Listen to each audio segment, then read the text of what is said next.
Rex hit the end of his lead the moment Jake cut the engine and did not stop pulling until he reached the dumpster.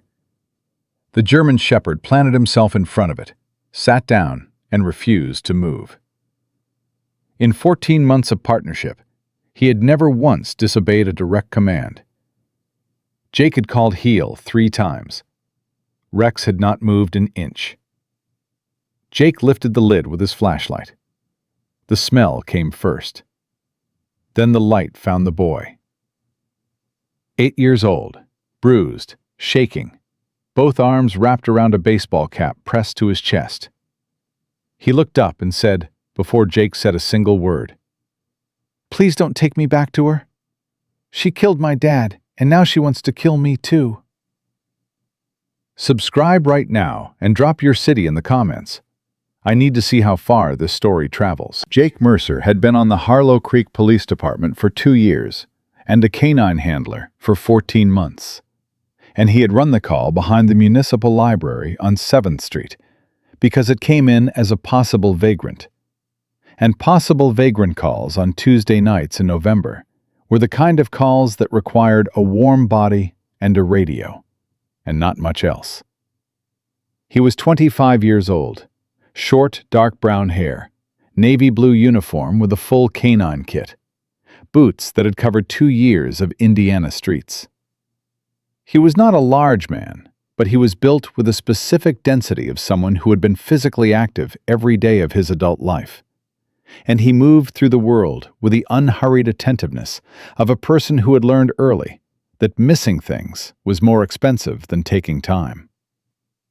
Rex had been with him since his first week as a certified canine handler. The German Shepherd was adult, tan, and black. Amber eyes that processed everything and dismissed nothing. He had been the dog nobody wanted to take on because his previous handler had been injured, and the transition period had produced behavior that the canine coordinator had described in the assessment report as operationally inconsistent, which was the professional language for a dog that had stopped trusting people after the person it trusted most had disappeared without explanation. Jake had taken him anyway, not because he was trying to prove something, because Rex had looked at him during the initial assessment with the amber eyes, and Jake had understood, without being able to explain it to anyone who asked, that the dog was not inconsistent. The dog was waiting to see if this particular person was going to be the kind who stayed. 14 months later, neither of them had any remaining uncertainty about the answer. Jake had cut the engine at 11:54 p.m., and Rex had started pulling before the vehicle fully stopped. Jake had grabbed the lead and said, "Heel," and Rex had not heeled. He had pulled toward the dumpster against the library's back wall with the focused urgency of a dog following something its nose had identified as requiring immediate response. And he had stopped in front of the dumpster and sat, which was not the narcotics alert posture and was not the search alert posture. It was something older and more instinctive than either. The specific stillness of an animal that has found a living thing in distress and is communicating that fact with its entire body. Jake had called heel twice more before he understood that this was not disobedience. This was information. He clicked his flashlight on and walked to the dumpster and lifted the lid. The smell came out first. Garbage and cold and something human underneath both. Then his light swept the interior and found the boy in the far corner, curled as small as his body could make itself. Both arms wrapped around a baseball cap, clutched against his sternum, the way people held things they were not going to let go of, regardless of what happened next. The boy looked up at the flashlight. His face was the thing that stopped Jake completely. Not just the bruises, which were extensive and layered in the specific way that indicated multiple incidents over multiple days. It was his eyes. 8 years old approximately, and the eyes were not 8 years old. They were the eyes of someone who had been conducting the kind of internal calculation that 8-year-olds should not yet know how to conduct. The calculation of whether this particular person, in this particular uniform, was safe or was going to become the next version of the thing that had been hurting him. Jake's flashlight was too bright. He angled it at the wall of the dumpster rather than at the boy's face, and crouched at the rim and kept both hands visible. "Hey," he said. His voice came out softer than he expected. "I'm not going to hurt you." The boy looked at Rex. Rex was still sitting at Jake's left, and the dog had not moved since they reached the dumpster. But his posture had changed slightly. He was no longer in the alert configuration. He was in the configuration Jake had observed exactly once before in 14 months, during a welfare check on an elderly man who had been alone for 4 days. The configuration of an animal that had assessed a situation and decided the situation required warmth rather than vigilance. The boy looked at the dog for a long time. Then he looked at Jake. "Please don't take me back to her," he said. His voice was barely above a whisper, but it was clear and steady in the way of someone who had been rehearsing the specific sentence for longer than the cold had been a factor. "She killed my dad, and now she wants to kill me too." Jake did not move. "Who hurt you?" he said. "My stepmother." The boy's arms tightened around the cap. Diane Collier." Rex did something Jake had never seen him do. The German Shepherd put his front paws on the edge of the dumpster and looked at the boy. And then he climbed in. Not aggressively, not in the search posture, simply and deliberately, with the quiet certainty of a dog that had made a decision and was implementing it. He settled beside the boy and pressed his full, warm weight against the child's side, and put his head on the boy's lap, and stayed there. The boy's arms released the cap. Both hands went to the dog's neck. His face went into Rex's fur, and the sound he made was not crying exactly. It was the sound of something that had been held at pressure for a very long time, releasing in the first place it had found that felt safe enough. Jake crouched at the rim of the dumpster and waited. He had learned from 14 months of watching Rex work that some processes should not be interrupted. That the dog knew when to be still and when to act, and that the distinction was worth respecting. After a full minute, the boy lifted his face. "What's his name?" he said. "Rex." "Did he know I was in here?" "He knew before I did," Jake said. "That's usually how it works." The boy looked at the dog with the old eyes. "He's warm," he said. It was not a description. It was a recognition.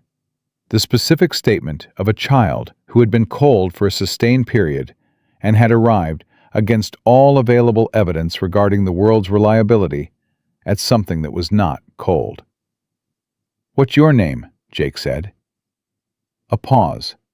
Not hesitation. Calculation. "Noah," he said. "Noah Collier." "How long have you been out here, Noah?" 11 days. He said it with the flat, matter-of-fact quality of someone who had counted and had stopped being surprised by the number. "I kept moving. Sheds and bridges and... I found this place 2 days ago. The library puts food in a box by the side door for people who need it." He looked at Jake. "I wasn't stealing." "I know," Jake said. "You're not going to arrest me?" "No." The last time a police officer came to our house, he talked to Diane for 6 minutes and told my dad he was wasting police time.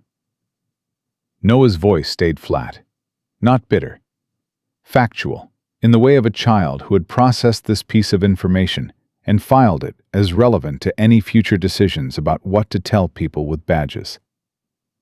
She has friends. Important ones.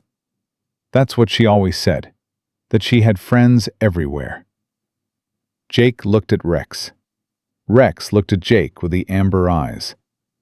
The dog's tail moved once, barely perceptible, the specific movement that was not the happy wag and was not the alert wag. It was the movement of a dog that was waiting for its handler to make the right decision, and was communicating its confidence that the handler would. "Noah," Jake said, "I need to ask you something important. Can you tell me what happened to your dad?" Noah's hands moved in Rex's fur. His eyes went to the middle distance, the specific focus of someone accessing a memory they had been carrying and had not yet put down somewhere safe. He and Diane were fighting in the living room about money, about the company. He paused. It got quiet, and then I went downstairs because quiet was worse than loud in our house. Loud was just loud. Quiet was when things happened. What did you see? Dad was on the floor. He wasn't moving, but his eyes were open. The boy's voice cracked for the first time, and he pressed it closed and continued. Diane was standing over him with a syringe. She was pushing it into his arm. Another pause. She looked up and saw me, and she smiled. She said Dad had a heart attack, and that I was going to have one too. He looked at Jake directly. I ran out the back. I knew the yard better than she did. I lost her in the dark. Jake's chest was doing something he had decided 2 years ago. He was not going to perform at crime scenes. And he was finding that decision considerably harder to maintain in a dumpster at midnight with a German shepherd and a bruised 8-year-old who had been cold for 11 days. "The cap," Jake said carefully. "The one you're holding. Why is it important?" Noah looked down at it. His grip tightened. "Dad gave it to me the morning before he died. He said it was special.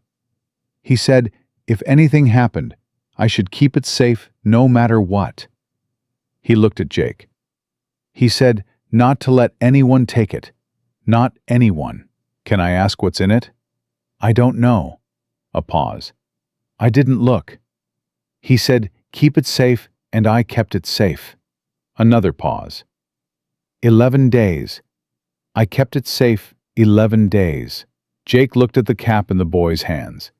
He looked at Rex, still pressed against Noah's side, with the patient amber eyes. He looked at the library parking lot around them, and then at his radio, and made a decision in the specific way he had been trained to make decisions in the field, by assessing what the situation actually required, rather than what the standard protocol described.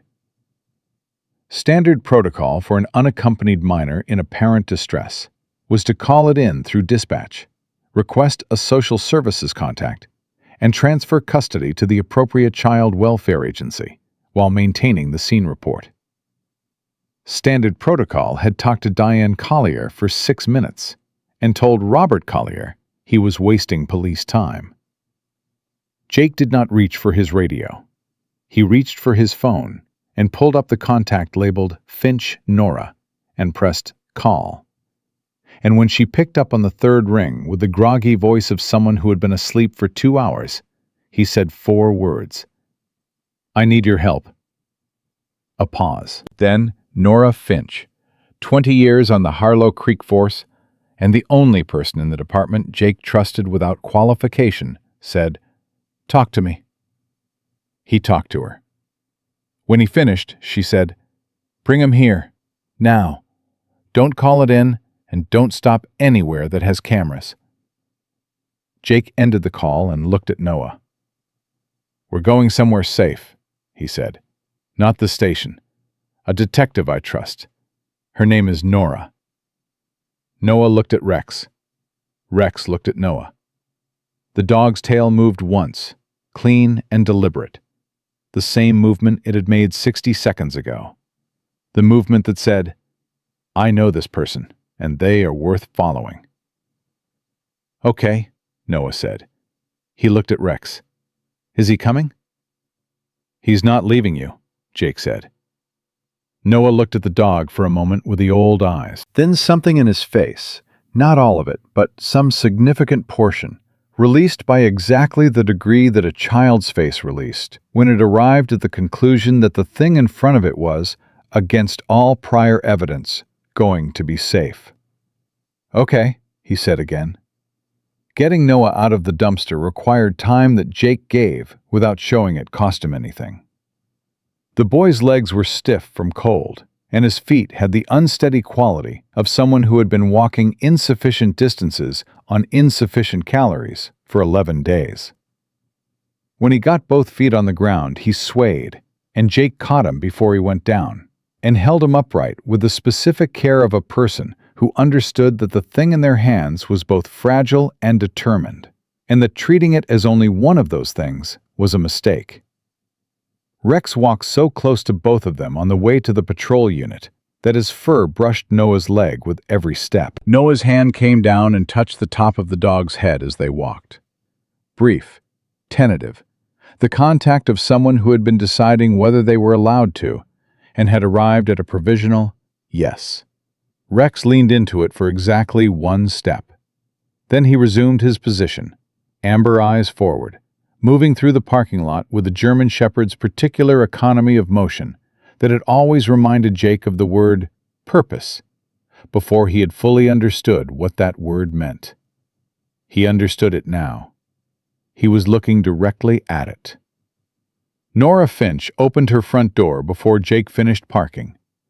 She looked at Noah the way experienced people looked at children who had been through things, with the specific assessment of someone who was noting the layers of bruising and the quality of the stillness and the way the child held his own body. And then she stepped back and said, "Come in," with the tone of a person who had already decided everything that mattered. Rex walked in beside Noah without being directed. The dog had not separated from the boy since the dumpster, and showed no indication of planning to. Nora's kitchen had the quality of a space that had been lived in honestly for a long time. She put water on the stove and found a can of soup in the cabinet, and did not ask questions while the soup heated, because she understood, in the way of someone who had been doing this work for 20 years, that questions asked before a child felt safe were not questions. They were pressure. And pressure was the reason this particular child had been in a dumpster for 11 days instead of somewhere warm. She put the soup in front of Noah and sat across from him and said, "You don't have to talk right now. You just have to eat." Noah looked at the soup, then at Rex, who had positioned himself under the table beside Noah's chair, then at Nora. "You're the detective Jake called," he said. "That's right." "You're not going to call Sergeant Watts." Nora looked at Jake over Noah's head. The look lasted 1 second and communicated several things simultaneously. "No," she said to Noah, "I'm not." "How do you know Sergeant Watts?" Jake said carefully. Noah picked up the spoon. "He came to our house when Dad called about Diane hitting me. He talked to her for 6 minutes. I counted. He took a small spoonful of soup, slow and cautious, the eating pace of someone whose stomach had been running on insufficient input for long enough that it had stopped sending reliable signals. He told Dad he was wasting police time. After he left, Diane came to my room and told me that Sergeant Watts was a personal friend and that if I ever called the police again, she would make sure I was the one who got in trouble." Nora said nothing. She looked at her hands for a moment. "Noah," Jake said, "I need to ask you about the baseball cap." Noah's left hand moved under the table, instinctively, toward the cap in his lap. "Dad gave it to me the morning before he died." "Did he tell you why?" "He said it was important. He said if anything happened, I should protect it. He said those exact words. Protect it. Not keep it. Protect it." Noah looked at Jake. "Dads don't say protect unless they're serious. That's a serious word." Jake looked at Nora. She nodded once. "Noah," Jake said, "can I look at the cap?" A silence, long enough to be real. The boy's hand stayed on the cap under the table, not moving, while he ran whatever calculation he ran when deciding whether trust was available to spend. Rex pressed his shoulder against Noah's knee. The boy exhaled. "Okay," he said. He brought the cap up and placed it on the table. He did not let go of it. He held one side, while Jake held the other, and they both looked at it. The cap was ordinary. Dark blue, worn at the brim, the Harlow Creek Wildcats logo faded from handling. It had the weight of something that had been carried constantly for 11 days. Jake turned it over in his hands and pressed along the crown and the brim and found the seam at the base of the inner band that was slightly different from the stitching around it. Tighter, more deliberate. He looked at Noah. "Did your dad sew things?" Noah blinked. "He fixed stuff. Mom's stuff after she died. He would fix things instead of throw them away." A pause. "He fixed my old backpack with a sewing kit. The stitching was really neat. Mom used to joke that he was better at it than she was." Jake pressed the seam. It yielded differently than the surrounding material. Something sealed inside. Small. Dense. He looked at Nora. "I need a seam ripper or small scissors," he said. Nora was already at the drawer. What came out of the cap's inner lining was a micro SD card, sealed in a small plastic sleeve that had been cut from a sandwich bag and heat-sealed at the edges with what looked like a clothes iron, the improvised preservation of a man who did not have time to do this properly, and was doing it as well as he could under the time he had. Noah stared at it. "What is that?" "It's a data card," Jake said. "The kind that goes in cameras, or phones." Noah looked at the card in Jake's hand, and then at the empty lining of the cap, and then at Jake, with the expression of a child receiving information that was simultaneously surprising and not surprising at all. "He knew," Noah said, not a question. "He knew she was going to do it. He knew before she did it." "I think so," Jake said. "He gave me the cap on purpose. He knew I was going to need to run." Noah's voice had gone very quiet. He was already saying goodbye. The kitchen was completely still. Rex came out from under the table and put his head in Noah's lap. Noah's hand went to the dog's ears automatically, the contact that had become reflex in the 3 hours since the dumpster. Nora set up her personal laptop at the table. Not a department device, her personal laptop, which had never been connected to the Harlow Creek PD's system, which had never been registered on any network that a department IT administrator could access. Jake looked at her doing it and understood without asking why she owned a personal laptop with offline capability that she kept in a kitchen drawer. She had been waiting for a situation that required it. The card loaded 43 files. They opened the first video without discussion. Robert Collier's face appeared on screen. He was maybe 40, with Noah's jawline and the specific, exhausted look of a man who had been afraid for long enough that the fear had settled into his face as a permanent feature. He was speaking quietly, in what looked like a car parked somewhere private. "My name is Robert Collier. Today is September 14th. I'm making this because I've run out of official options, and I need the truth to survive me if I don't." He looked directly at the camera. "My wife Diane has been systematically transferring assets from my company and from the family trust into accounts she controls. I have documentation. I have been to 2 attorneys and 1 accountant. The first attorney told me the trust transfer was legally sound. The second attorney received a bar complaint from a charitable foundation Diane chairs within 4 days of our meeting. The accountant stopped returning my calls after 3 weeks." He paused. "I believe my wife intends to kill me. I believe this because 3 weeks ago I found medical vials in our house that I was not able to identify, and because Diane told me during an argument that I should be careful about stress because men my age had heart attacks all the time." He looked at the camera without blinking. "If you're watching this, she was right about that." Noah made a sound, small and controlled, and not quite a word. Rex moved closer. Nora clicked to another file. Financial records, detailed and annotated in Robert's handwriting, tracing transfers from the company accounts through 2 shell entities and into an account held in a separate name. Then an audio file, low quality, recorded on a phone in a coat pocket by the sound of the fabric rustle at the start. Diane's voice came through clearly. She had a precise, pleasant voice, the voice of someone who chaired boards and accepted awards and made other people feel that being in her vicinity was an endorsement. She was on the phone. The conversation was short. She said, "It needs to happen before the end of November. The trust documents are finalized, and the will contest he filed is going to be dismissed. Once it's dismissed, there's no window to reopen it." A pause. "The boy is not a concern. He's 8. Nobody believes 8-year-olds. Another pause. "Paul, I need you to make sure the case is closed inside a week.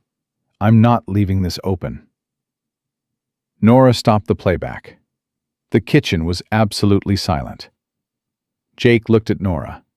Nora looked at the screen. "Paul," Jake said. "Paul Watts," Nora said.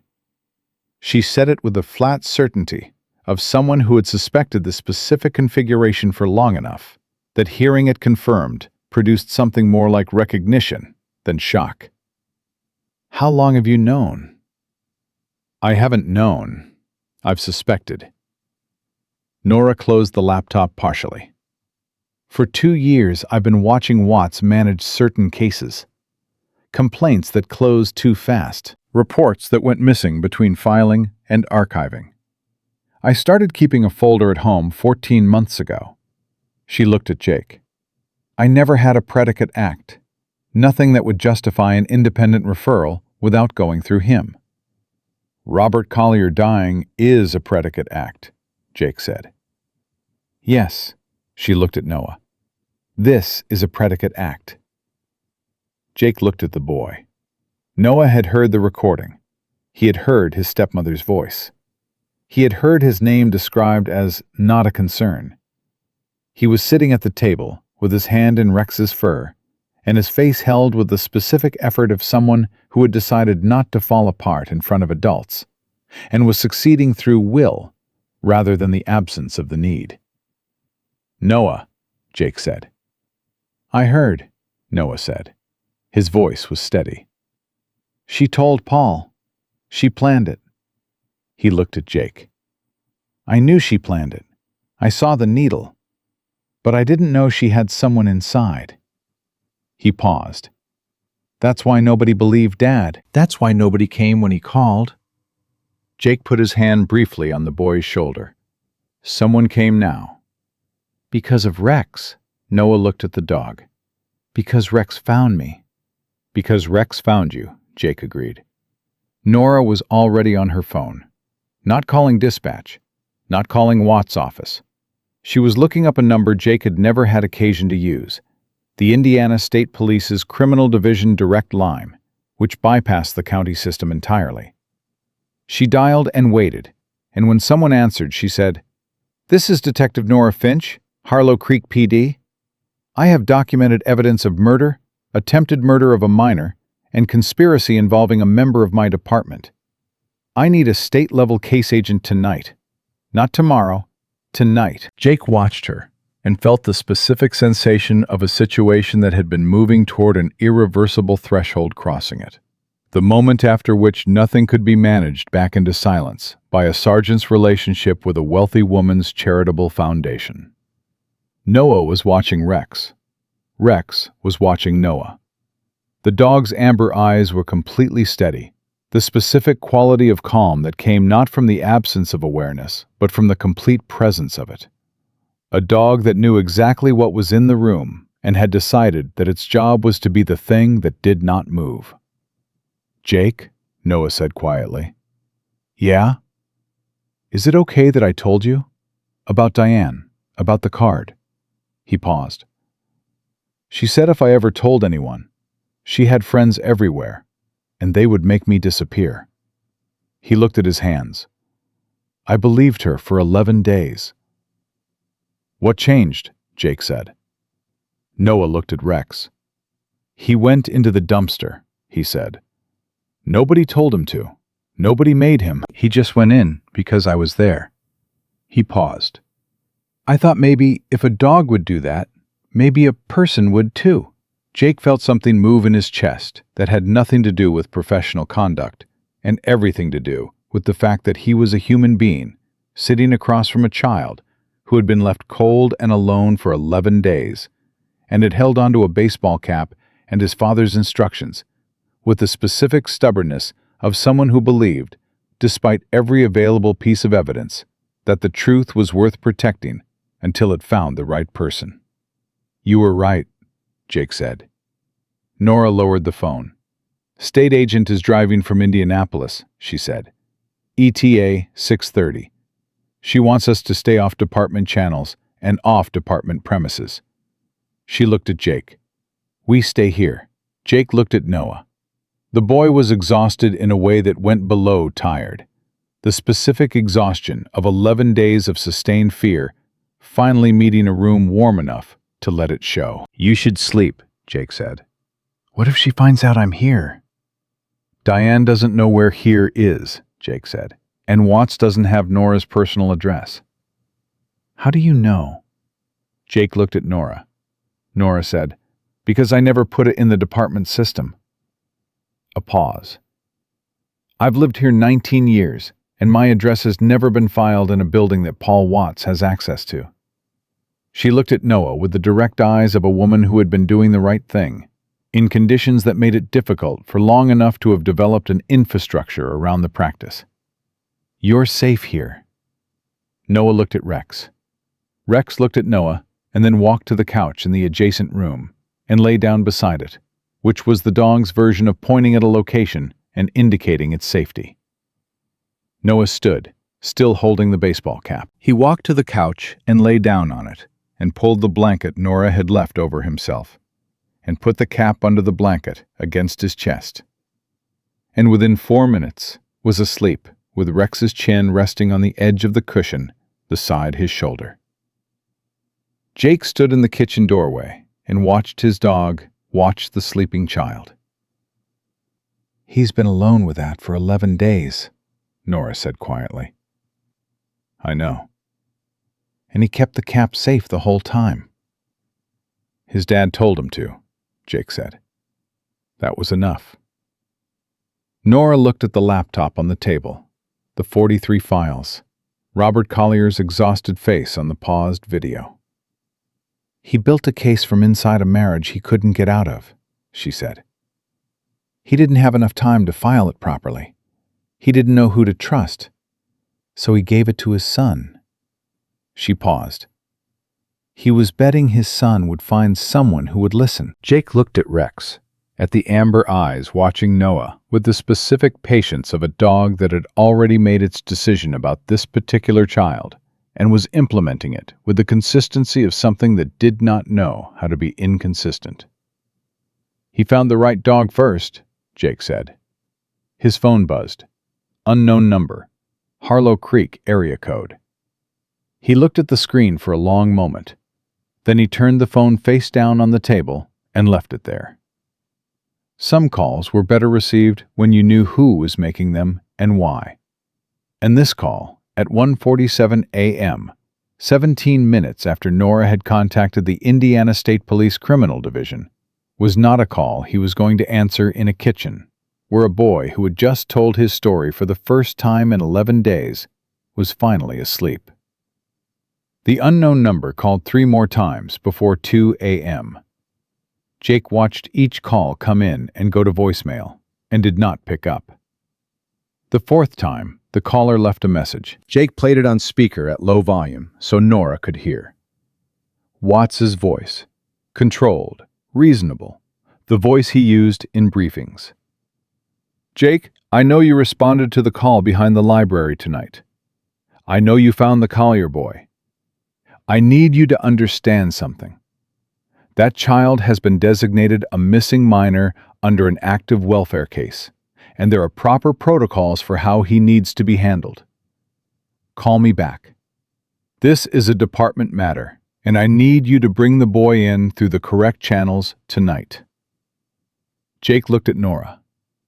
"He knows," Jake said. "He's been monitoring dispatch," Nora said. "The call came in logged. He saw your unit respond. He doesn't know where we are. Not yet. She looked at her watch. 4 hours until Cole gets here. We stay quiet and we stay still. Jake looked toward the living room.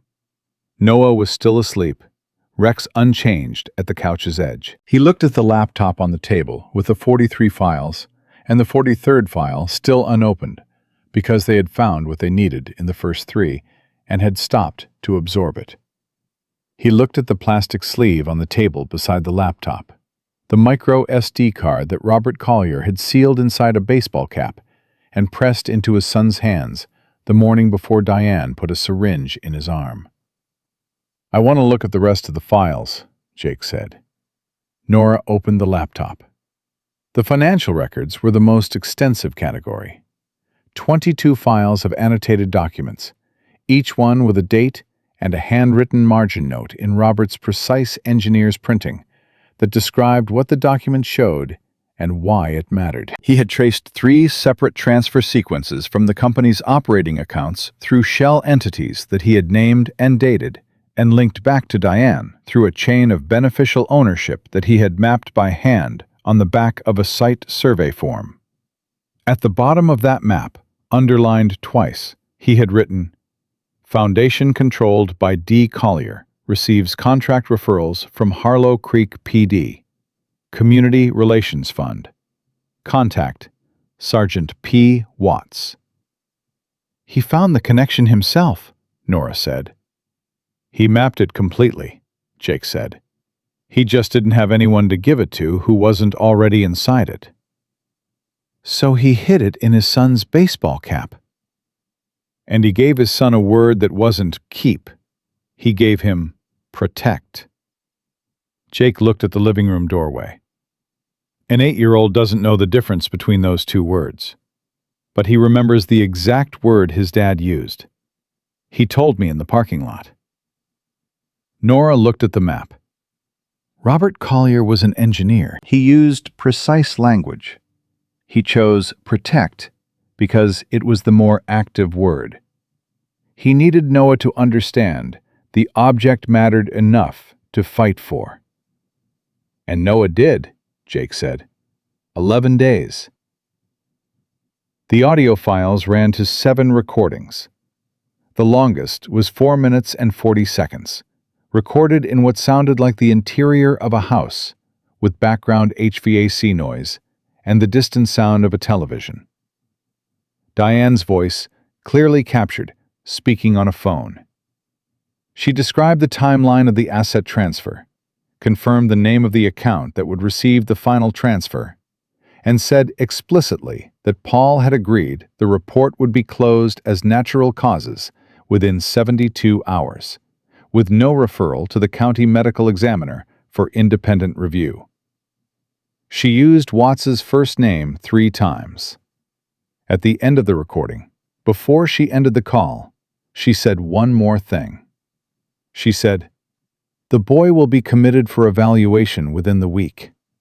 Dr. Simmons has agreed to the assessment. Once he's in observation, his testimony becomes clinically unreliable. That takes care of everything loose." Jake and Nora sat with that for a moment. "She had a psychiatrist," Jake said. "She had a contingency," Nora said. "She always had a contingency. She planned everything. Robert, the company, the trust, the cover-up, the credibility destruction of the only witness." She closed the audio file. She was planning to have an 8-year-old child committed to psychiatric observation to make him legally unreliable as a witness. Jake's jaw did something it did when he was containing something that needed containing before it became useful rather than reactive. He had learned to do this in his first year on the force, and he was doing it now with more effort than usual. "She didn't count on him running," Jake said. "She counted on finding him," Nora said. "She filed a missing minor report on day 2, standard procedure. Sympathetic grieving widow, concerned stepmother, missing traumatized child. It puts her in the sympathetic position, and it gives Watts the official vehicle for bringing Noah in through channels he controls." "What about the dumpster call tonight?" Jake said. "Who dispatched it?" Nora opened the dispatch log on her laptop, the department's civilian record system that she had access to from her own device. She found the call. 11:47 p.m. Possible vagrant, Municipal Library, 7th Street. The call had come from an anonymous tip line, not from a named source. She looked at the routing. The call had been flagged for priority K9 response by the receiving dispatcher before it was assigned to a unit. "Who flagged it for K9 priority?" Jake said. Nora looked at the screen. The flag was added at 11:49, 2 minutes after intake. She scrolled to the event log. It was added manually by the shift supervisor. Who was the shift supervisor tonight? She looked at the screen for a long moment. "Watts," she said. The kitchen went very still. Jake processed that. Watts had been the shift supervisor. Watts had received the anonymous tip about a possible vagrant behind the library. Watts had flagged it manually for K9 priority and assigned Jake's unit specifically. "He sent me there," Jake said. "He sent the K9 unit there," Nora said carefully. "He may have sent the K9 unit there because a possible vagrant call at a library in November warranted it. Or he knew who the vagrant was," Jake said. "He knew Noah was in that area, and he sent a K9 unit because a K9 unit finding a missing minor is a legitimate recovery action. It produces a report through the department. Through him." He looked at the dispatch screen. "He was using me to find the boy and bring him in through channels he controlled." "He didn't account for Rex," Nora said. Jake looked toward the living room. Rex had not moved. The dog's chin was still on the edge of the couch cushion beside Noah's shoulder, the amber eyes open and steady, tracking the kitchen conversation from 30 feet away. "Rex went into the dumpster," Jake said. "If Rex had done what he was trained to do, I would have pulled Noah out, logged the recovery, called it through dispatch, and Noah would be in a state-supervised temporary placement by midnight with Watts processing the intake paperwork. Instead, you called me."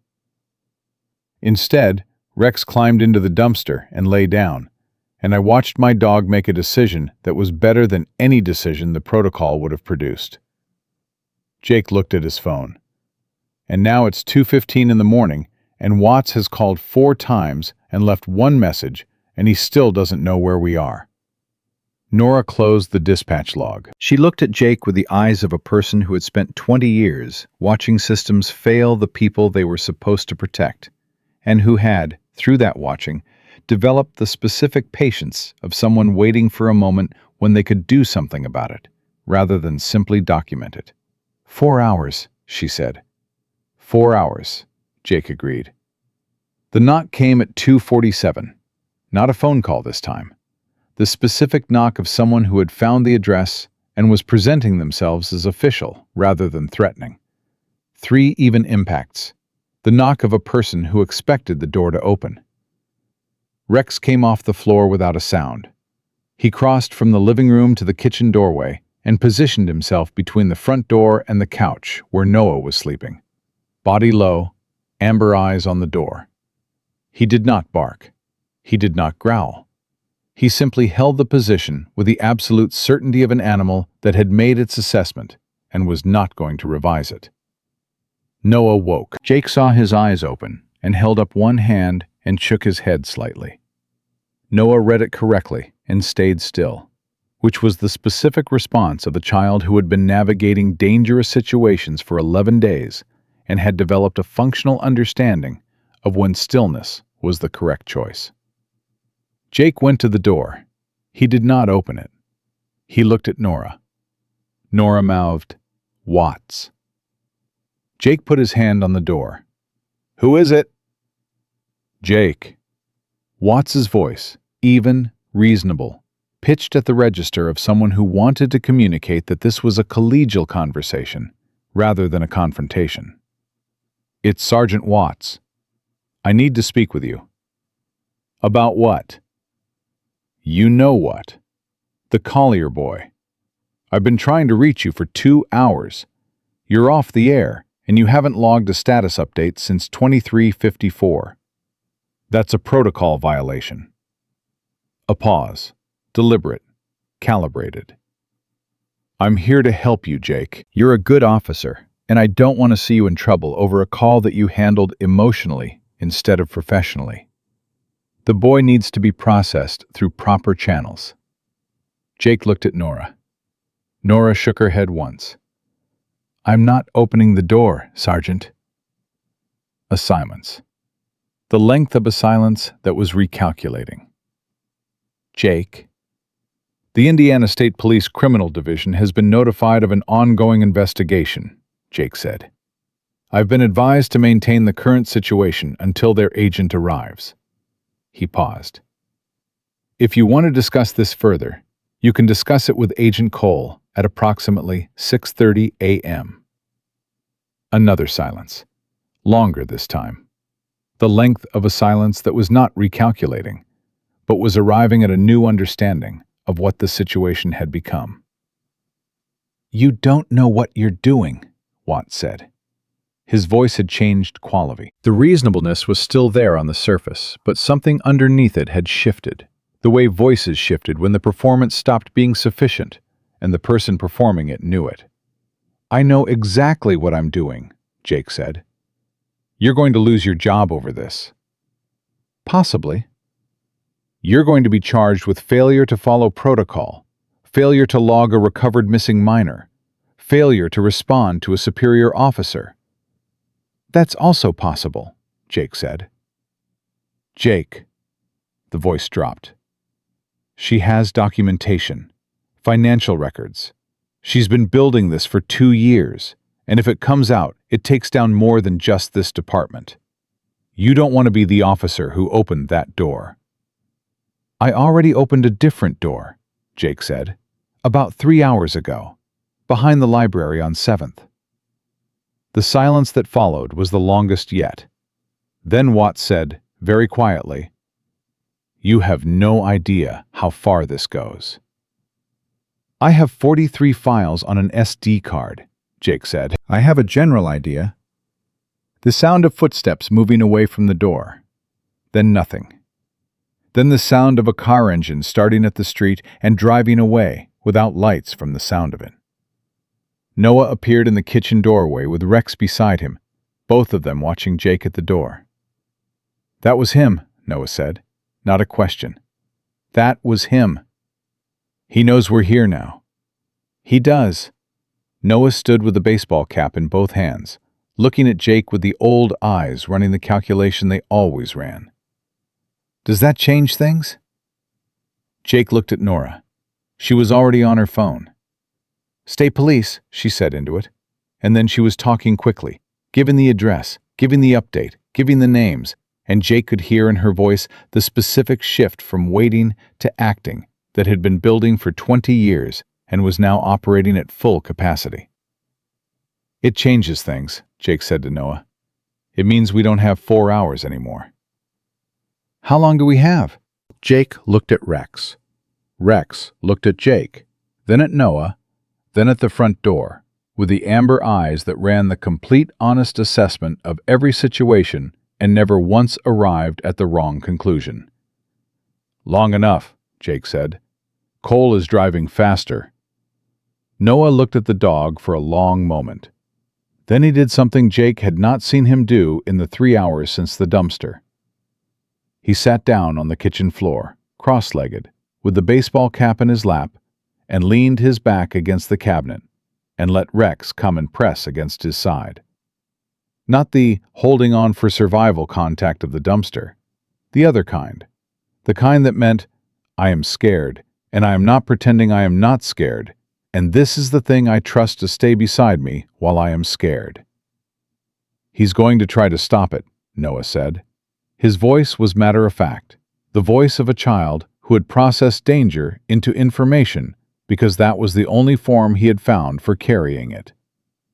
He's going to call people. He's going to try to get to the evidence before your person from the state can. He's going to try, Jake said. Can he? Jake looked at the laptop on the table. The files are on Nora's personal device, he said. Not a department device. Not a department network. They've never touched a system Watts has access to. He paused. And Nora called the state from her personal phone, not a department line. The conversation exists in a system he cannot reach. What about the SD card? Jake picked up the sealed plastic sleeve from the table and looked at it. It's not leaving my hand until Agent Cole takes it into state custody. Noah looked at Rex. Rex looked at Noah. The dog's tail moved once, the deliberate single arc that Jake had been watching for 14 months and had learned to read as the dog's version of, yes, this is correct. This is the right understanding. Okay, Noah said. At 4:15, Nora's phone rang. Agent Cole. She had made a strategic stop in Greenfield to pick up a colleague rather than coming alone. 2 state agents instead of 1. She was now 90 minutes out. At 4:40, Jake's department radio, which he had not turned off because turning it off would have constituted an additional protocol violation that Watts could use, crackled with a dispatch announcement. All units, be advised, missing minor case 2247, Noah Collier, age 8, has been elevated to active search status per order of Sergeant Watts, duty supervisor. All units respond with information.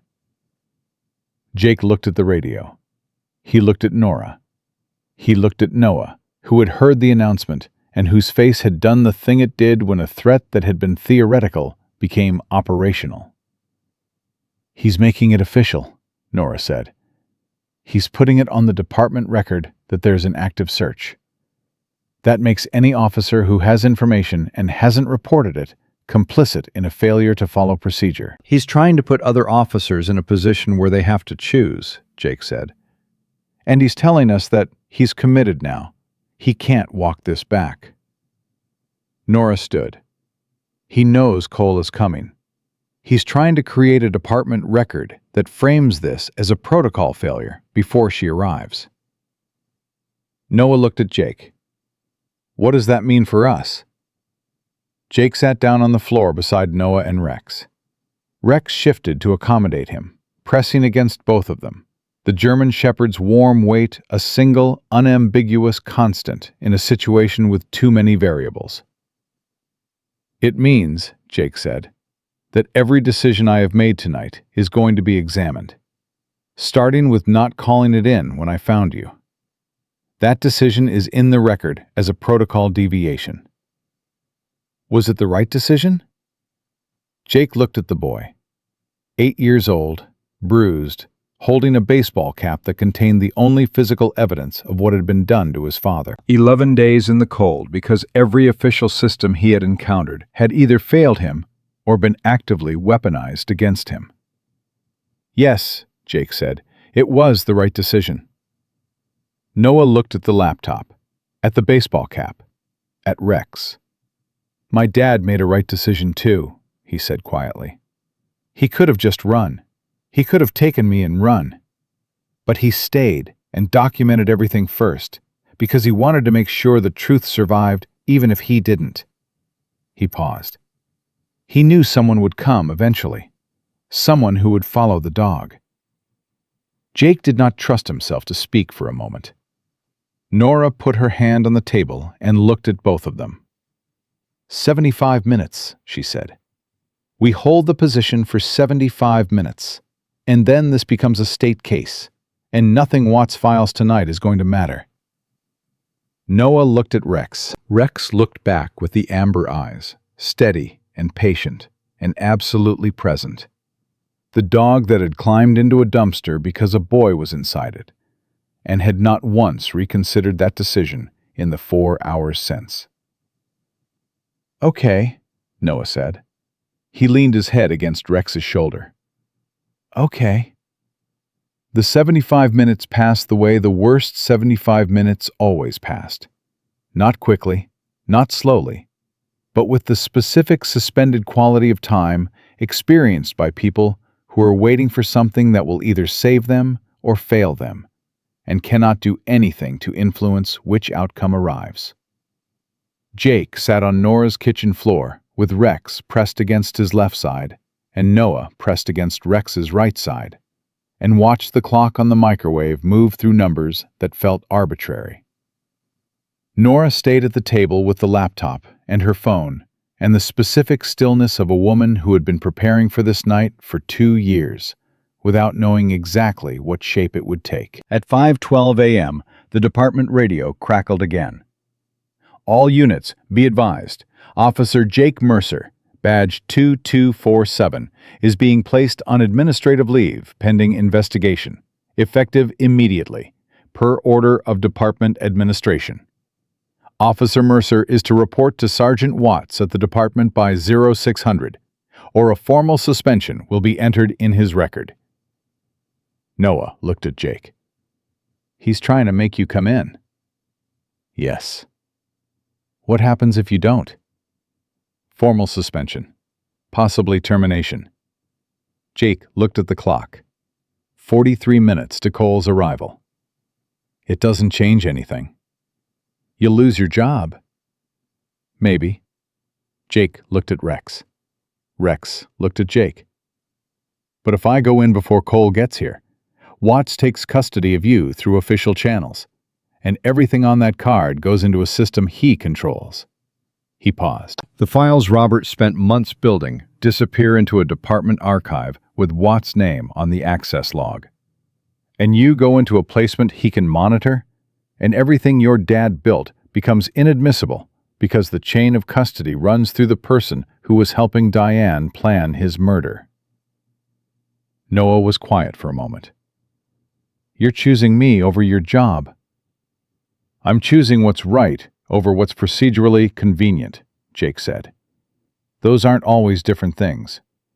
Tonight they are. Noah looked at the baseball cap in his lap. Dad chose the truth over being safe, he said. He could have just taken the money and the prenup and walked away. He could have taken me and gone somewhere. But he stayed and documented it instead. He turned the cap in his hands. I used to be angry about that. Why didn't he just run? Why didn't he take us somewhere she couldn't find us? He paused. But if he'd run, there'd be no card. And if there was no card, nobody would ever know. She'd be right. She'd win. He understood that, Jake said. He was brave. Noah looked at the clock. I want to be brave like him. Nora's personal phone rang. She answered immediately and listened for 30 seconds and then said, How far out? And listened again and then said, Understood, and ended the call. She looked at Jake. Cole is 20 minutes out. She wants you to know that Watts has contacted the state police duty sergeant through official channels, alleging that a Harlow Creek officer is holding a missing minor at an undisclosed location in potential violation of child welfare statutes. Jake felt the shape of it. He's trying to poison the well before she gets here. He filed it at 5:15. Cole says it went to a different department than hers, and she was notified as a courtesy because her name is already attached to the case. Nora looked at him with the flat, honest eyes. Cole says it doesn't affect her investigation or her authority. But she wants you to understand that what Watts filed is going to be part of the record, and every decision you made tonight is going to be examined. I know, Jake said. She also said she's heard the audio file I played her over the phone, and she wants you to know that Robert Collier was meticulous. She said it 3 times. Meticulous. Nora looked at Noah. She said it like it was important that he hear it. Noah had heard. His face moved through something and settled on something else, a specific expression that Jake had learned in the past 6 hours to read as the boy's version of receiving information about his father and holding it carefully rather than letting it break. Meticulous, Noah said. That's what she said, Nora confirmed. That's the word Dad used when he checked my homework, Noah said. He'd say the math is meticulous, Noah, but you need to show your work so people can follow how you got there. He looked at the laptop. He showed his work. He showed all of it, Jake said. The twist came at 5:44 a.m., 16 minutes before Cole's estimated arrival, and it came from the direction none of them had been watching. Nora's front window. A light. Not a vehicle pulling up, not a knock. A flashlight beam moving across the outside of the building from the east side. Methodical and slow. The pattern of someone conducting a perimeter check, rather than approaching directly. Rex was on his feet before Jake registered what he was seeing. The dog moved to the east wall and held there. Not the door, the wall. Which meant the source of the alert was outside and moving parallel to the structure, rather than toward the entrance. Nora killed the kitchen light. "How many?" Jake said quietly. "At least 2, Nora said. She was already at the window, back against the wall, looking out at an angle. One on the east side with the light. Can't see the other yet." She moved to the south window. "South approach. Unmarked vehicle. 2 people." "Watts?" Jake said. "Possibly. Or he sent people." She turned back to the kitchen. "He's not coming to knock this time." Noah had not moved from the floor. Rex was between him and the east wall, the specific positioning of a dog that had identified the threat direction and was placing itself on the correct side. Noah's hand was in the dog's fur, and his face had the controlled expression of a child who had made a decision about how to hold fear. "I have to call it in," Nora said. "If I don't call it in and they enter the premises, we have no record and no official response." "If you call it in, it goes through department dispatch," Jake said. "Not if I call it to the county sheriff directly." She was already dialing. "Sheriff Harmon has had a complicated relationship with the Harlow Creek PD's command structure for 3 years. He is not, to the best of my knowledge, on any foundation's donor list." She waited. It rang 4 times. 5. Then, "Tom, it's Nora Finch.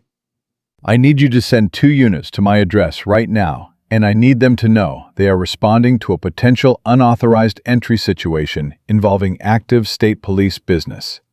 Yes, tonight. Yes, right now." She recited her address and ended the call. She looked at Jake. 8 minutes, maybe 10. "The state agent is 12 minutes out." "I know." She looked toward the east wall.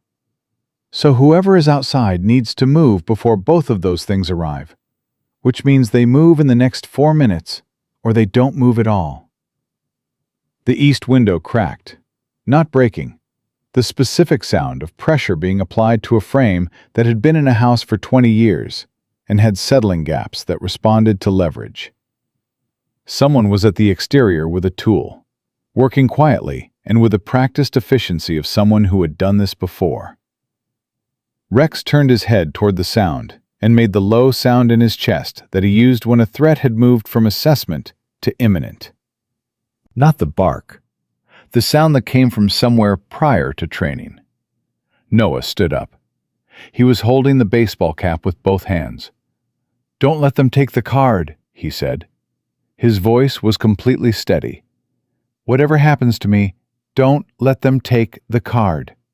Jake looked at the boy, 8 years old, standing in a dark kitchen at 5:44 in the morning, telling the police officer to protect evidence before protecting himself, with the specific calm of a child whose father had spent his final months teaching him, through example and through the precise choice of a single word, what it meant to protect something that mattered more than your own safety.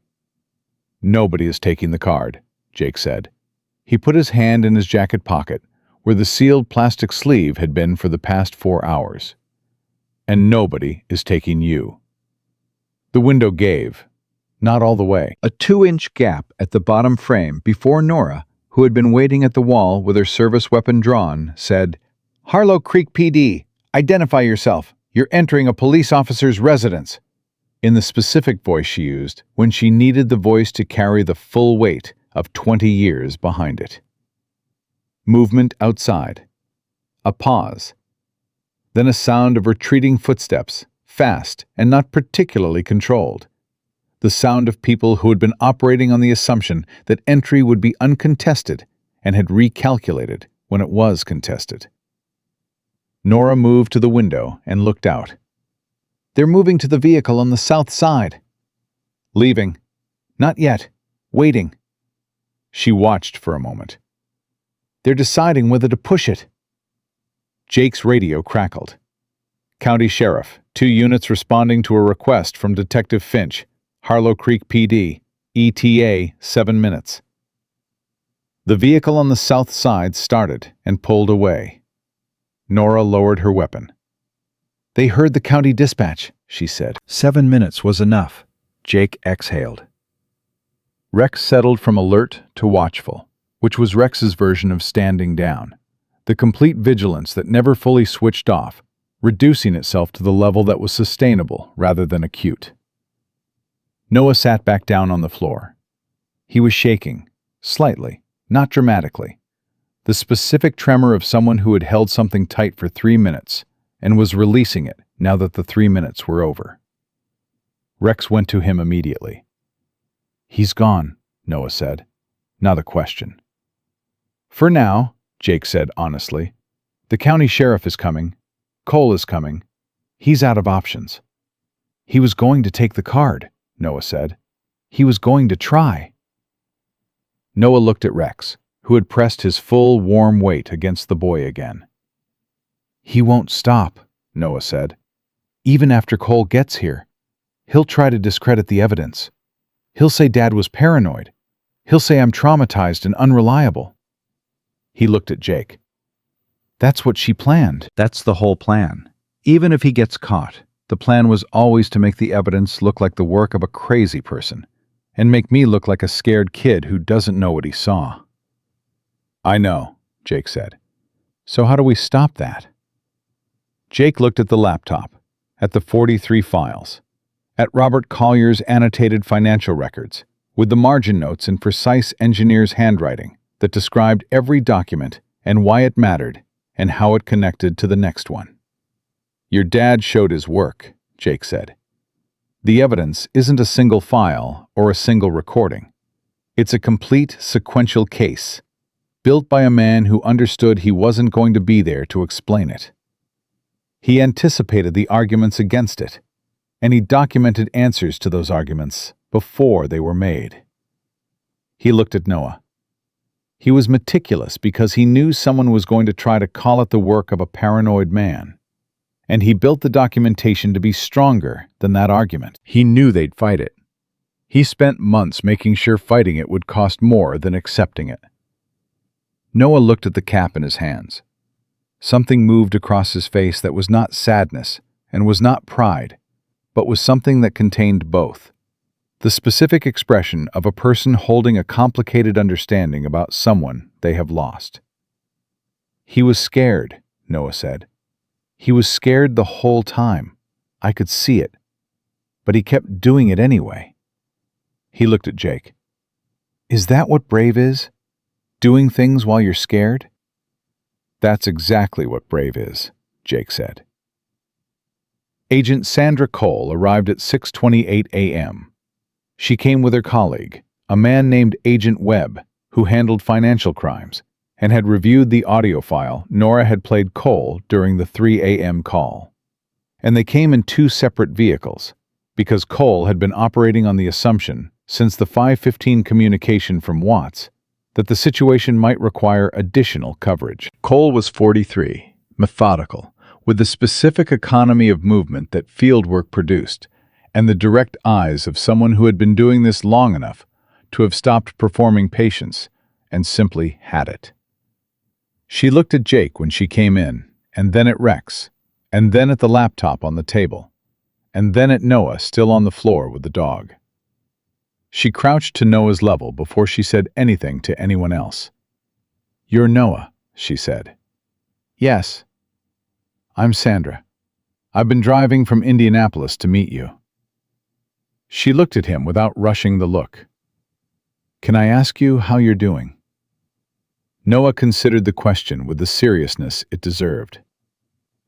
"Scared," he said. "But better than the dumpster." Something moved across Cole's face that was not quite a smile, but occupied the same space. "That's fair." She looked at Rex. "This is the dog." "Rex," Noah said. "He found you." "He came in the dumpster with me," Noah said. "Nobody told him to. He just did it." Cole looked at Rex. Rex looked at Cole with the amber eyes and the specific assessment he applied to everyone, and the outcome of that assessment showed in his posture, which was neutral and watchful. The posture of a dog that had not yet decided whether this person required the full weight of its attention. "Good instincts," Cole said. She looked at Jake. "All right, let's go through everything from the beginning." They went through everything from the beginning. Jake gave his account in sequence, from the dispatch call to the dumpster, to the drive to Nora's, to the card, to Watts's calls, and the knock, and the window. He gave it factually and completely. Nora gave her account, including the folder she had been keeping at home for 14 months, which Webb took into evidence, with the specific, careful handling of someone who understood that personal documentation maintained off official systems by a field detective was potentially the most credible record available. Cole took the SD card in its sealed sleeve and looked at it for a long moment before she bagged it. "He heat-sealed it in a sandwich bag," she said. "He didn't have the right equipment," Jake said.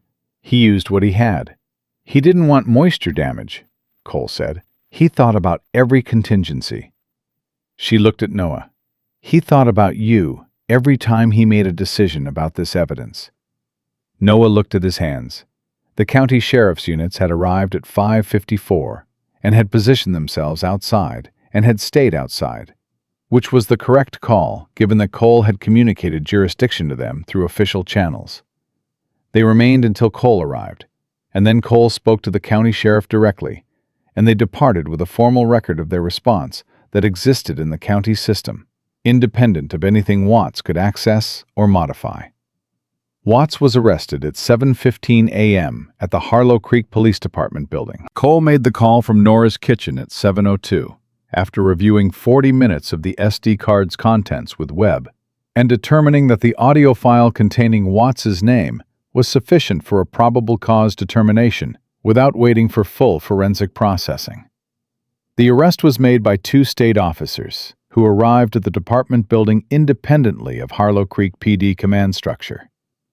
When Jake heard about it, he was sitting at Nora's table with a cup of coffee that Nora had made at 6:45, the first coffee any of them had had since the previous afternoon, and he received the information with the specific quiet of a person who has been expecting a thing to happen and is now watching it happen, and finding that the watching costs something, even when the outcome is the right one. Noah was on the floor with Rex when Jake told him. The boy looked at the dog. "She didn't do it alone," Noah said. "Even if they get Watts, she still had other people." "Cole knows that," Jake said. "The documentation your dad built traces the whole network. Watts is the first. He's not the last." "What about Diane?" "Extradition takes time," Cole had told Jake. "But she's in a country with an extradition treaty, and the charges being filed give Interpol the basis they need to issue a provisional warrant. She can run, but there is a specific limit on how long running works." Jake told Noah what Cole had said, in the simplified terms that were accurate without being overwhelming. Noah looked at the baseball cap, still in his hands. "Dad would want her to face what she did," he said. "Not just Watts. All of it." "That's what Cole is building," Jake said. Noah was quiet for a moment. Then he said, "What happens to me now?" Jake looked at him. The question that had been present since the dumpster, present in the kitchen, present during the knock and the window, and the 75 minutes of waiting, now arriving in its full form in the 7:30 a.m. light of a Wednesday morning in November. "That's a conversation for later today," Jake said. "Cole has to make some calls, and there are people who need to be part of that conversation who aren't here yet." "Am I going into foster care?" Jake looked at Nora. Nora looked at Jake. "There are options," Nora said. Temporary protective placement doesn't have to mean a group home or an unknown family. There are designated placement options with people who have been vetted and who are known to the child welfare system. I don't know any of those people, Noah said. You might not, Nora said, but you know me. Noah looked at her. You'd do that. I'm going to talk to Cole about it this morning, Nora said. I'm not making you a promise I can't keep yet, but I'm telling you that it's a conversation I'm going to have. Rex lifted his head from Noah's lap and looked at Jake with the amber eyes. The slow tail arc. The movement that said, "This is correct. This is the right understanding." Jake looked at his dog, then at the boy, then at the table where Robert Collier's 43 files were in state custody, and the baseball cap sat empty of its hidden cargo for the first time in 11 days. The cap was just a cap now.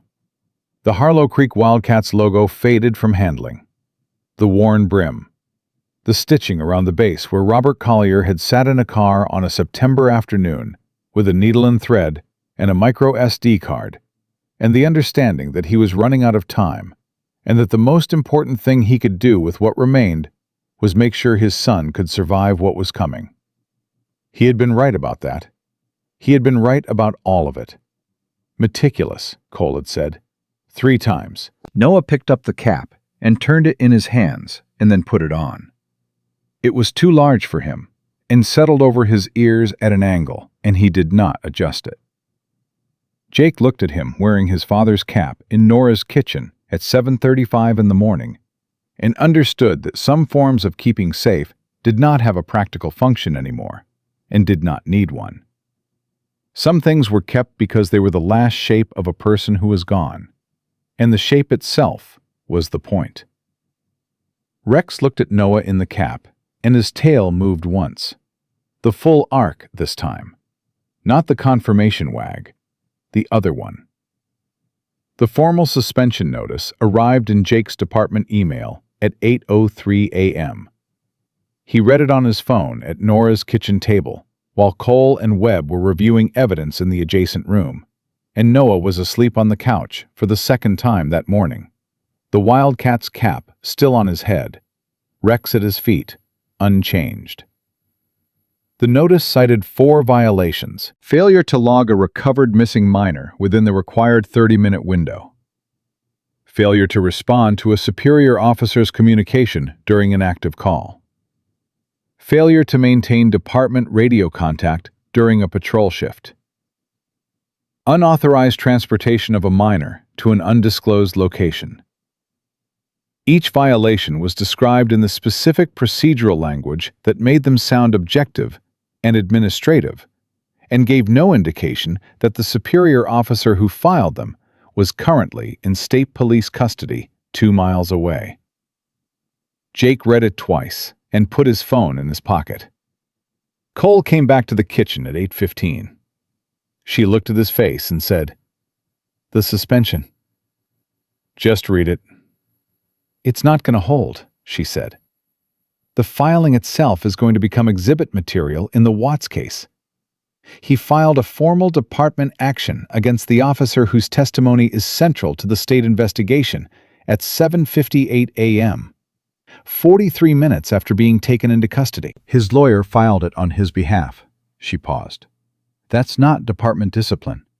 That's evidence of an ongoing attempt to suppress a witness." Jake looked at his phone. "It still says suspended on my record until someone changes it." "Someone is going to change it," Cole said. "But I need you to understand that the process to change it runs through your department's command structure, which is currently in the middle of a state criminal investigation, and that process is going to take time." She held his gaze with the direct eyes. "You may be suspended for weeks, possibly longer, until the department undergoes the internal review that the investigation is going to mandate." "I know," Jake said. "You're not going to have your badge or your unit during that time." Jake looked toward the living room, where Noah was sleeping with his father's cap on his head and his hand resting on Rex's back. "I know," he said again. The twist that arrived at 9:40 a.m. was the one Jake had stopped expecting, because he had been managing so many other variables that this particular variable had dropped below his threshold of active anticipation. Cole's phone rang. She answered and listened for 90 seconds with the specific quality of attention that meant the information was significant rather than procedural. When she ended the call, she stood very still for a moment before she turned to Jake. "Diane Collier," she said. Jake looked at her. "She's not in Switzerland," Cole said. "She left Switzerland 8 days ago. Her passport was used to enter Switzerland and was not used to exit it.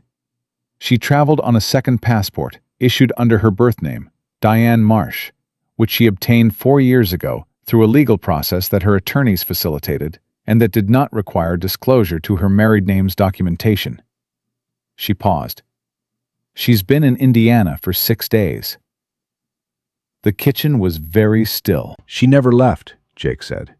"She never left," Cole confirmed. "The Switzerland story was operational cover. She needed time after Robert's death to complete the asset transfers before any investigation could freeze the accounts. She needed to be officially absent while her lawyers processed the estate documentation." Cole's voice stayed even, the evenness of a trained investigator delivering information that required the listener to have it and required the information itself to be delivered without the weight of the deliverer's reaction. "She's been in Indiana for 6 days, managing the legal process in person through intermediaries." "Does she know about the investigation?" "She knows Watts was arrested this morning.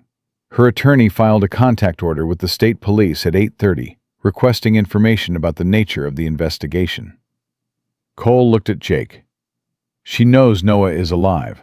She knows the card exists. She's known since Watts knocked on Nora's door last night." Jake stood. "She knows where we are." "She knows where Nora lives," Cole said. "She's known that since Watts found the address. The question is whether she has remaining resources willing to move on her behalf now that Watts is in custody and the state investigation is formally open." She paused. "I'm upgrading the protective status on this location to active. I'm calling in 2 more agents. I need you to wake Noah." Jake went to the living room. Rex raised his head before Jake reached the couch.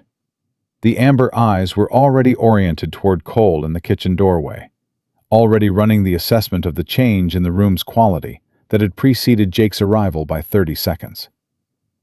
Jake put his hand on Noah's shoulder. "Noah?"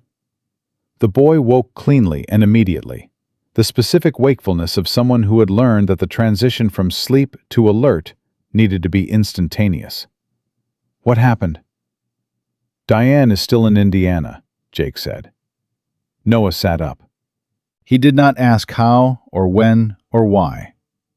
He looked at Rex, and Rex looked back at him with the amber eyes, and whatever passed between them in that exchange was sufficient, because Noah swung his feet to the floor and put his hand on the dog's head and said, "Okay, what do we do?" "Cole is moving us," Jake said. "Different location. State Police safe house. 2 more agents coming." "She's coming here?" Noah said. "Possibly. Cole is not waiting to find out." Noah reached under the couch cushion, where he had slid the baseball cap before he fell asleep. He put it on. "Let's go," he said. The safe house was 40 minutes north, a county property that the state police maintained for exactly this category of situation. They drove in 2 vehicles, Cole and Webb with Noah and Rex in the state car, Jake following in his personal vehicle because his patrol unit was logged to the Harlow Creek PD fleet, and Cole had advised him not to use it for the duration of his suspension. Jake drove north on Route 7 and watched the state car ahead of him with the specific vigilance of a person who has handed off the most important thing they have been carrying and is not yet capable of accepting that the handoff is complete. Rex was in the state car with Noah. Jake was in his personal vehicle alone for the first time in 14 months, and the absence of the dog's weight in the passenger seat was a physical thing. His phone buzzed. Noah's number, the prepaid phone Cole had given the boy at Nora's house. A text. Rex keeps looking back at your car. I told him you're following. He believes me now. Jake held the phone at a red light and read the text and felt something move in his chest that was not grief and was not joy, but occupied the specific territory where those two things overlapped when a person had lost a great deal and was, against all prior expectation, being given something back. He texted back, "Tell him I'm right behind him. Not going anywhere." 3 dots appeared. Then, "He says he knows. He can smell your car." Jake put his phone in the cup holder and followed the state car north. The safe house was functional and unremarkable, and had the quality of a place that had absorbed many different versions of this specific situation and had no opinion about any of them. Cole ran through the security protocol with brisk efficiency and assigned positions and set up the communication chain with her field office, and left Webb to manage the perimeter while she sat with Noah and Jake at a table that was considerably less personal than Nora's kitchen table, and considerably more official. "I need to take your statement," she told Noah. "Formal. Recorded. The same things you've told Jake and Nora, but for the official case record."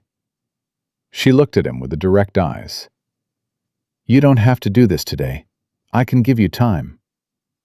"I want to do it today," Noah said. He was holding the Wildcats cap in his lap. "If Diane is still here, she's going to try to do something before you can file charges. I want my account in the record before that happens." He looked at Cole steadily. "Dad documented everything before she could act. I'm going to do the same thing." Cole looked at Jake. Jake looked at Noah. Rex sat between them with the amber eyes. The formal statement took 90 minutes. Noah gave it with the sequential precision of a child who had been rehearsing it in his head for 11 days, and who had determined, somewhere in the cold and the dark, that if he ever got the chance to say it correctly, he was going to say it correctly. He described the night Robert died in exact detail. The argument, the silence, the descent of the stairs, what he saw and where he stood, and what Diane said, word for word, and the route he took out the back door into the yard. He described the 11 days in the order they had happened. He described the baseball cap and what his father had said when he gave it to him. He did not cry during the statement. He was not suppressing anything. He was simply present with the account, the way people were present with things they had already processed completely and were now transmitting rather than experiencing. When he finished, Cole said, "You're a very clear witness, Noah." "Dad said show your work," Noah said, "so people can follow how you got there." Diane Collier was located at 2:30 that afternoon at a property in Gibson County, registered to a holding company that Webb's financial investigation had traced from the SD card's documentation in the 4 hours since Cole had taken it into custody. She was arrested by state police officers without incident. Her second passport was recovered at the property. The asset transfer she had been managing in person for 6 days was frozen by court order at 3:15, based on the documentation Robert Collier had assembled. The same documentation that her lawyers had spent months claiming did not exist. Cole called Jake at 3:45. "She's in custody," she said. "I want you to tell Noah directly. I think he should hear it from you."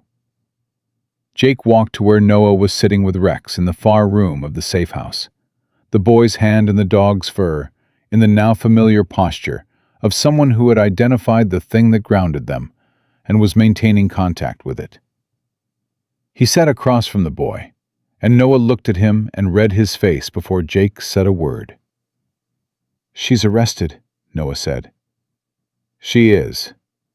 Noah looked at Rex. Rex pressed closer. "Both of them," Noah said. "Both of them are in custody." "Both of them," Jake confirmed. Noah was quiet for a moment.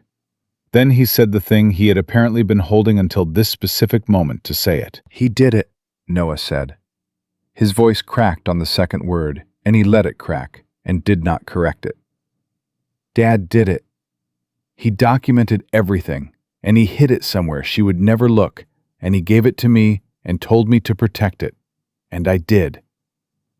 He pressed his face into Rex's fur, the way he had in the dumpster the night before. The same gesture, entirely different in its content. He did it even though it cost him everything. Jake put his hand on Noah's shoulder and kept it there. The investigation ran for 6 months and produced a federal indictment that ran to 47 pages and named Diane Collier, Paul Watts, a Harlow Creek area attorney, and 3 others in a conspiracy that Robert Collier's documentation had traced to its origins in his own marriage. The financial fraud charges alone represented 4 years of systematic asset extraction totaling slightly over $3 million. The murder charge carried the specific weight of a first-degree indictment, supported by audio evidence, financial motive, and the testimony of an 8-year-old who had been cold for 11 days and had kept a baseball cap safe the entire time. Jake's suspension was lifted 18 days after the arrest, when the Harlow Creek PD's interim command structure, installed by the state following Watts's arrest and the subsequent investigation that identified 2 additional department personnel with connections to the foundation, processed the case review and found that every decision Jake had made on the night of November 14th was correct, and that the protocol deviations were justified by the documented compromise of the reporting chain. The finding was entered into his record with the specific language that was not quite a commendation, but was the official acknowledgement that circumstances had required a different kind of procedure, and the officer had understood the difference. Nora was appointed acting lieutenant during the department's restructuring period. She accepted the position with the matter-of-fact efficiency she brought to everything, and immediately revised the missing minor response protocol to include an independent reporting option that routed directly to the county sheriff's office, rather than through the department's internal chain when a conflict of interest was present or suspected. She called it the Collier Protocol. She did not explain the name to everyone who asked about it. She explained it to the people who needed to understand it, which was every officer in the department. And she explained it by describing Robert Collier's 43 files and the precise engineer's handwriting in the margins, and the heat-sealed plastic sleeve, and the 9-year-old boy who had carried the evidence for 11 days in a November dumpster. Nora's application for Noah's protective placement was approved by the State Child Welfare Office 14 days after the arrests. The placement was temporary by legal classification and permanent by every measure that actually mattered. Noah moved into the second bedroom of Nora's house with the baseball cap on the nightstand, and Rex, who had been officially designated a therapy support animal for the duration of the legal proceedings, sleeping at the foot of the bed every night. Jake applied for a K9 adoption on the same day Nora filed the placement application, because Rex's assignment to the Harlow Creek PD was no longer viable given Jake's suspension and subsequent restoration to a department that was undergoing structural review and whose K9 program was being evaluated as part of that review. The adoption was approved in 3 weeks. Rex moved into Jake's apartment with the uncomplicated acceptance of a dog who had already decided where he belonged and was not particularly concerned with the administrative steps required to make the decision official. The adoption hearing for Noah was in June, 7 months after the library dumpster. Jake was in the gallery. Rex was at the table in his therapy animal designation. Cole was there. Webb was there.